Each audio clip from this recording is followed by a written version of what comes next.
Oke, seterusnya Zil Qayyum. Assalamualaikum warahmatullahi wabarakatuh.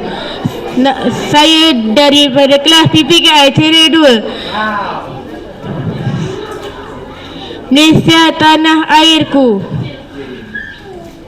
Malaysia negaraku, tanah air tercinta. Kita hidup bersama, amanah dan berhasil. Jalur gemilang berkibar. Cinta di apa? Langit biru. Kita sambut merdeka di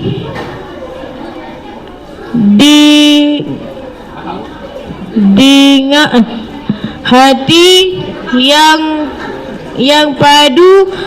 Merdeka. Kita sambut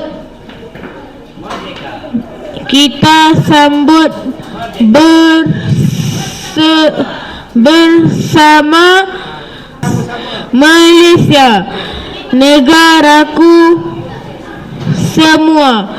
Merdeka. Sekian, terima kasih. Oke, seterusnya Nurul Farisha.